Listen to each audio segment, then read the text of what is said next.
In this video, guys, I want to look at what to do when the market just stops. Stay tuned.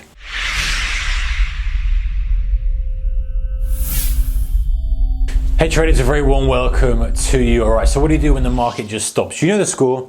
You're in a trade, day trade, market's going your way, maybe in your favor a little bit, maybe hovering around your stop level, maybe break even, doesn't really matter. The point is, it then just stops. It just sits there and it just seems to be up and down a little bit, little wick, little tail, and you feel yourself watching it going, right, is this how it's going to be? I'm in this trade now, I'm looking for this, and it's just going to sit here. Okay, what do I do? So this is what my thought on it is, guys, and actually it's quite fresh in my mind because literally you've been trading, looking for a gap fill, starts to come lower, holding lower. I'm still a fair way away, probably about 25 ticks away from the gap fill, but I've got a decent chunk in the bank, so to speak. I haven't booked it, but it's there. There's a cushion. Stops well away. I hadn't adjusted it yet. I was kind of just seeing what was going to happen with it. Goes to lows, sits at lows, starts to just stagnate at lows. So I'm thinking, right, one hand it looks nice. It's holding at lows, all very good. Other hand, momentum has just completely died out. We've just got these horrible little candles, spike up, and a little body. Little body here, spike lower. Oh, we've got another here. Oh, we've got one here. That kind of thing. You know the score. You're sitting with it, and you're like, okay, well, and then you start to overanalyze it, don't you? You start to look at it and go, well, okay, for my argument for the bearish thesis, we're holding at lows, we've come off lows, the odds of us filling the gap are quite high, the odds of this are quite high, daily charts looking good, 15-minute charts looking good, we haven't had too much excursion yet, all the things that we like to look at. And then on the other hand, you're thinking, well, if my trade is really momentum type trade, a drive, a kind of spike to lows that I want to close out into those stops under the gap, I'm running out of my thesis here. And would I still want to take the trade now? And I think that's the key question, guys, because there's no real right or wrong for this. You've got to have this is that grey area of trading where you've got to kind of use your own intuition within boundaries. So the question you always ask myself, well, first things first, is that you've got to not use this as an excuse for coming out of trades too soon. So I always have a minimum time period that I have to be in a trade. So like, okay, unless it hits my target or stop, obviously, but I can't start making decisions about cutting it or scaling out or anything until I've at least been in the trade a significant amount of time based on the time frame that I'm trading, of a specific time. So that stops you getting in, changing your mind, and then getting all over the place. So it's in, you're committed, your stops in, your limits in, or whatever your orders are staggered. That's it. You can't touch it until a certain period of time has gone. It gives you time to refresh, and it means that you're very careful then about just taking trades thinking I can get out if I don't like it. It means you're very much more careful about how you trade them. Anyway, that's by the by. So having it for a specific time period is quite a good thing. So that stops you meddling with it. But then what do you do when it's just sitting there doing nothing? You've basically got two options, right? You're closing it or you're holding it. There's not much. Okay, you maybe want to add to it, probably not, because you're already doubting it.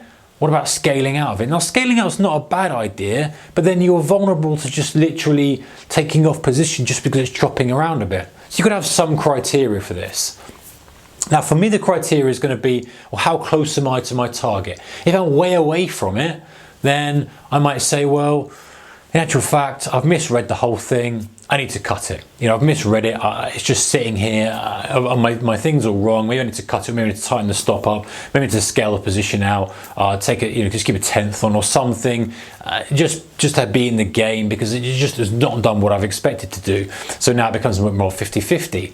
What about if it's gone in your direction? It's nearly there, but it's stagnated. Well, that's a little bit different, right? Because you've called it okay, but maybe you just stretched the limit a little bit too far. So in that instance, you kind of assess it and go, well, let me see. And that might be one of the kind of tips for this, guys. It might be a trick here or solution is to tighten the stop right up. So rather than just closing the thing, it's like a happy medium. Because if you close the thing and it goes your way, like, well, I shouldn't have closed it, or this and that, have yourself a specific time limit of how long you're prepared to sit through chop, 15 minutes, 30 minutes, hour, whatever time frame you're on. If it's still chopping after that time, then you're allowed to bring, well, I'm saying you're allowed to do what you want, but in your plan, you pull your stop tighter and basically almost come out, but have it tight so it's just a flicker away from the noise, just enough that if it just bolts in one direction, you give a bit back, but you're not sitting through the whole thing as it reverses on you. Because time really, to me, sets up a new trade, a new kind of market dynamic. But then it also gives you opportunities to get that little flush lower if you're short, for example, and tag the lows. So let's look at the things we've got, guys. What to do when the market just stops? We can just close it, and I'm very cautious about just doing that because, like I say, markets don't just go in our direction. Sometimes they will stagnate a bit. So we've got to have a time limit on that when it starts to stagnate, when we can be allowed to do that. So not just diving in and closing it. Scaling out of the position, that's another one that's not too bad. If it's been stagnating for a while, close some of the position. You just close a bit, take some off, do something that's creating some activity that makes you feel as if, okay, well, I've read the situation, I've done this. You won't feel so bad then if it continues to your target, and you also won't feel so bad if it reverses on you. It's doing something, it's being proactive. And then just leaving it. And the thing is with leaving it is, you know, in theory, yes, we should be sitting right the way to our limit.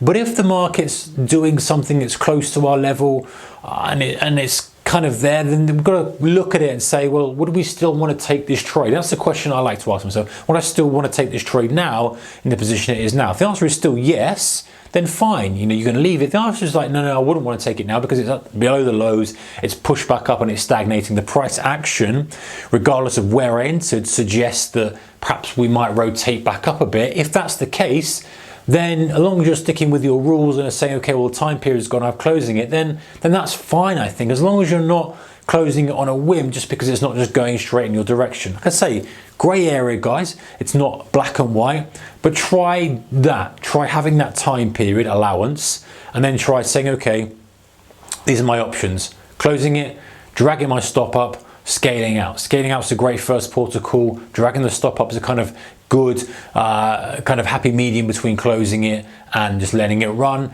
And then you see how it goes and start to note the difference, start to note what's going on. And one final thing, guys, before we kind of end this video is take a note of the time this is happening, because there might be a time, or there might be a kind of market phase where you're always getting caught in this. And if you're always getting caught in this, you need to learn and say, well, actually, when I come into this 8 o'clock time, 4 o'clock time, 2 o'clock time, whatever it is, we start to stagnate. So I need to make sure that my trade is well before that. The setup occurs in this time window to allow me to get the full maturity of the deal before I start going into the stagnation area, when I'm going to have to sit through all this and kind of watch stuff and get frustrated potentially by chop back and forth, back and forth, back and forth. All right, guys, let me thoughts in the comment section below. What do you do when the market just stops after you've got into a trade? Take care. Bye-bye.